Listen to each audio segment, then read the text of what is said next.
সাতক্ষীরায় আজ থেকে শুরু হয়েছে বৃক্ষ মেলা। মেলায় বিভিন্ন প্রজাতির ফলদ, বনজ ও ঔষধি শোভা বর্ধনী গাছের চারা প্রদর্শন ও বিক্রি করা হচ্ছে।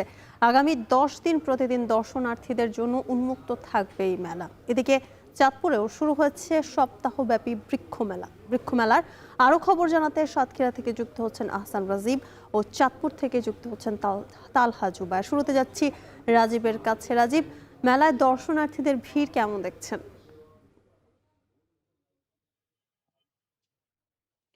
জ্যোতিকা, আজ সকালবেলায় এই মেলাটি উদ্বোধন করেছেন সাতক্ষীরা জেলা প্রশাসক এবং এই মেলার উদ্বোধনকালেই কিন্তু জেলার যে সমস্ত স্কুল এবং কলেজের শিক্ষার্থীরা রয়েছেন তারা এই মেলাতে এসেছিলেন এবং তাদের মাঝে কিন্তু গাছ বিতরণ করা হয়েছে। একই সাথে এই মেলাটি কিন্তু সাতক্ষীরায় এবার 10 দিন ব্যাপী হচ্ছে। অন্যান্য বছর এটি 5 থেকে 7 দিন ব্যাপী হয়, তবে এবার সেটি বাড়িয়ে কিন্তু 10 দিনের আয়োজন করা হয়েছে এবং এখানে 35টি স্টল রয়েছে। প্রতিটি স্টলেই কিন্তু আমরা দেখেছি যে ফলজ, বনজ এবং ঔষধি গাছ রয়েছে। একই সাথে শোভা বর্ধনকারী বিভিন্ন ধরনের গাছ কিন্তু আমরা দেখতে পেয়েছি।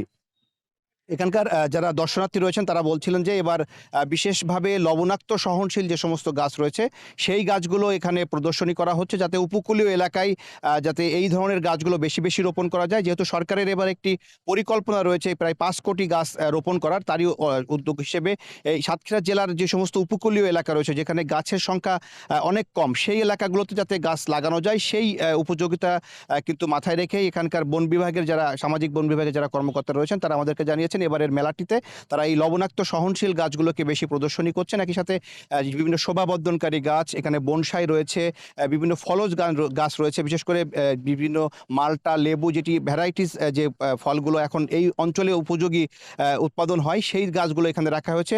এছাড়া এই সাতক্ষীরা আমের জন্য বিখ্যাত একটি জায়গা, এই আমও কিন্তু এখানে ভ্যারাইটিস যে আম, সেই আমের জাতের যে চারা, এখানে বিভিন্ন ধরনের কলপ চারা যেগুলো উৎপাদন করা হয় সেই গাছগুলো কিন্তু এখানে আনা হয়েছে। তো আমরা এবার এসে দেখেছি এখানে 300-300-এর অধিক প্রজাতির বিভিন্ন গাছ কিন্তু এই মেলায় আনা হয়েছে এবং বিভিন্ন এলাকা থেকে যে সমস্ত দর্শনার্থীরা আসছেন তাদের কাছে এই গাছ সম্পর্কে প্রাথমিকভাবে বর্ণনা করা হচ্ছে মেলার স্টলগুলোতে এবং তাদের কাছে এই গাছগুলো কিন্তু স্বল্প মূল্যে বিক্রয় করা হচ্ছে। আজকে সকালে জেলা প্রশাসনের পক্ষ থেকে প্রায় 1 থেকে 150টি গাছের চারা বিতরণ করা হয়েছে এবং পর্যায়ক্রমে প্রতিদিনই এই মেলার আয়োজনকে ঘিরে এখানে সাংস্কৃতিক অনুষ্ঠানেরও আয়োজন করা হয়েছে। প্রতিদিন সন্ধ্যায় এই সাংস্কৃতিক আয়োজনটি চালু থাকবে এবং দর্শনার্থীরা যাতে এই মেলায় এসে সুলভ মূল্যে বিভিন্ন প্রজাতির গাছ কিনতে পারেন সেটিও নিশ্চিত করার জন্য কিন্তু এখানে সামাজিক বন বিভাগের পক্ষ থেকে এখানে নজরদারি করা হচ্ছে এবং সামাজিক বন বিভাগের যারা কর্মকর্তা রয়েছেন তাদেরও একটি স্টল রয়েছে, তারাও কিন্তু বিনামূল্যে চারা বিতরণ এবং এখান থেকে তারা চারা যারা নিতে চায় তাদের মাঝে কিন্তু সহযোগিতা তারা করছেন।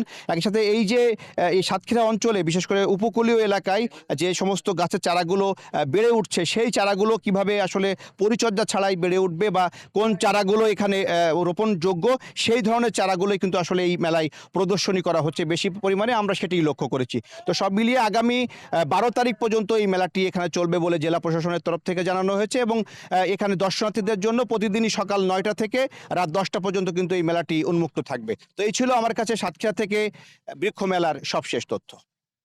এবার জানবো চাঁদপুরের বৃক্ষ মেলার খবর তালহার কাছ থেকে। তালহা, মেলায় কোন ধরনের গাছ বেশি বিক্রি হচ্ছে জানাবেন। জ্যোতিকা, কিছুক্ষণ আগে চাঁদপুর 3 আসনের মাননীয় সংসদ শেখ ফরিদ আহমেদ মানিক সপ্তাহব্যাপী এই মেলার উদ্বোধন করেছেন। সাথে ছিলেন জেলা প্রশাসন, পুলিশ বিভাগ এবং রাজনৈতিক নেতারা। আসলে আমরা যেটা দেখতে পাচ্ছি, মেলা শুরু হওয়ার পর থেকে কিন্তু বিভিন্ন শ্রেণী পেশার মানুষজন মেলা প্রাঙ্গণে আসছেন, ঘুরছেন এবং তাদের পছন্দের যে গাছের চারা তা কিন্তু তারা সংগ্রহ করছেন।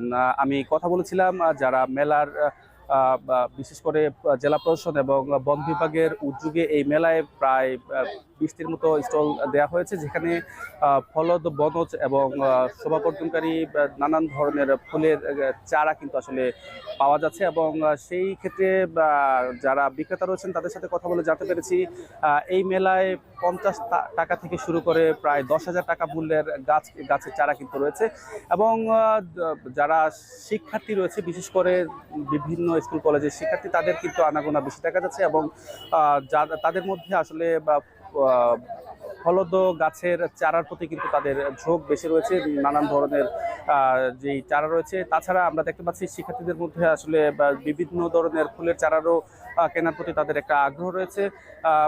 এই আজকের এই সপ্তাহব্যাপী যে মেলা উদ্বোধনের পরপরই কিন্তু জেলা প্রশাসনের উদ্যোগে যারা শিক্ষার্থী রয়েছেন তাদের কাছে কিন্তু বিনামূল্যে গাছের চারা বিতরণ করা হয়েছে এবং তাদেরকে গাছের চারা রোপণের জন্য স্থানীয় যিনি সংসদ সদস্য রয়েছেন শেখ ফরিদ আহমেদ মানিক, তিনিও কিন্তু আসলে উদ্বুদ্ধ করছেন গাছের বনায়নের প্রতি নজর দেওয়ার জন্য। শুধু গাছের চারা রোপণই নয়, তা যেন পরিচর্যা করা হয় সেই বিষয়টাও আসলে তারা শিক্ষার্থীদেরকে জানিয়েছেন এবং বলছেন যে সরকারের যে দেশব্যাপী 25 কোটি চারা রোপণের যে লক্ষ্যমাত্রা রয়েছে তা কিন্তু যদি সকলের সমস্যারে যদি উদ্যোগ নিয়ে থাকে তাহলে কিন্তু তা সম্ভব বলে কিন্তু তারা বলছেন। এবং আমি কথা বলেছিলাম যারা দর্শনার্থীরা রয়েছেন তারা কিন্তু আসলে যেটা বলছেন যে এই মেলাকে কেন্দ্র করে নানান ধরনের গাছের চারা কিন্তু তারা শিখতে পারছে, বিশেষ করে যারা অভিভাবক রয়েছেন তাদের সাথে ছোট ছোট বাচ্চারাও কিন্তু আসছেন এবং নানান গাছ সম্পর্কে তারা জানছেন। এবং যারা আয়োজক রয়েছেন তারা বলছেন যে বিকেল নাগাদ কিন্তু দর্শনার্থীর সংখ্যা বাড়বে এবং ক্রমান্বয়ে কিন্তু গাছের বিক্রিও কিন্তু বেশি হবে বলে কিন্তু তারা মনে করছেন। তো সবকিছু মিলিয়ে এই ছিল আমার কাছে চাঁদপুর থেকে সবশেষ। সাতক্ষীরা এবং চাঁদপুরের বৃক্ষ মেলার খবর জানাতে যুক্ত ছিলেন